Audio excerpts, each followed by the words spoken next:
حاجة أحمد waxaad ka timid xashki baad ka timid doorkan xildhibaanada golaha guurtida xajay baad ahayd waxaan lagu maqaalo saxaafada soo gaarayay in carabkii Soomaaliya ay haarsanayeen oo dawladda federaalka ninkii Soomaaliya u qaabilsanaa oo idin maamulayay arrinta ka waran ta hadda ay weydiiseen sidii tihiin ilaahay ugu ogyahay wax uga sheegay xajka inaan waan soo xajo 40 baan ku jiray Farangeliyana maan doonay culimo wanaagsan oo reer Hargeysa oo badan oo Soomaaliyeed dad badan baa Soomaaliyeed ka xajay dadka ka xajay horta marka hore baasaboorkii Soomaaliya u dhisay anigoo xildhibaana ayaan baasaboorkii Cabdullaahi Yuusuf ku hortay marka hore ku xajay waa qodob meesha yaala marka labaad markaan halka tagnay calanka Soomaalida magaca Soomaaliga dadka soo galaa u badan Somali Djibouti, Somali Ethiopia, Somali Kenya, saddexduba xor bay ahaayeen. wixii jamhuuriyadda la bixay kala tageen oo 20 sanadood gooni kala taagneen maalintii dhaweyd xujaadta Soomaaliland waxay harsanaysaa calankii buluukiga nabwi dambi ilaahay iga qori maayo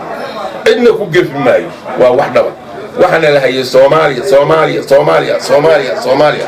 meel awqaaf Soomaaliland joogta saacadna ma naaran waxaanu isku qancinaynay war waxaanu sheeganaynay lambarkan lagu hagayo wuxuu ahaa 143 yaa lahaa awqaafta Soomaaliya labadan nin ee meesha lagu ilaalinayo Soomaaliya kale jirta mooge calankoodii buruukiga ahaa iyo awqaaftoodii ayaanu hogaaminaysay دور بقول أو Somaliland واحد دور كابقول Somaliland باسبور كانوا سلمي وهاكي Somaliland ووي قلبته أروت يسوع شاقنو وسير كدين تيجي وقفت Somaliland خلال وحشالك الشيء ما تعرف إنه وسير هم كلكم ما بجدي دولة السعودية وسير كدين تيجي وقفت Somaliland إسلام وسير كدين تيجي وقفت Somaliland وهرسلي على مال اللي شو ما نعرف meel awqaaf Soomaali hal nina wax soo xajay nin marka deegaan ahaan loo eego degmada Oodweyne ka tirsan yaa wax awqaaf oo soo xajay aan labada indhood ka qaad anigu siyaasad Soomaaliland wanaha nin baarlamaaniya baanaha waxbaan huwa lahay sharafkeedii calankeedii xildhibaan ah ana ilaashanay wax awqaaf Soomaaliland oo meel joogta in reer Oodweyne oo leeyahay wuxuu ka tirsan yahay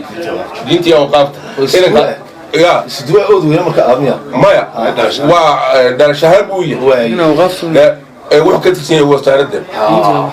أوقاف بترصدوا بترصدوا وبعد الدور كفت بعد الأحمر صح وين قلت لي أنا خلدي أوقاف وحنو نري وحبينو كلا قوس النواتنو إذا كانوا جامينا هي سببت هي كايسة تاريخ نقوله جام سنة وسووا سهول يربط قعدت يدي كل جنبال يقولك بيني هيك شيء سهول يانو قعدت وسيدي برجي هربا كهول يانو قعدت يدي كل جنب صحافة هلك واحد شو قاعد مو جديني أنا هرت أقول تقول دعم حتى حسوش قلت لي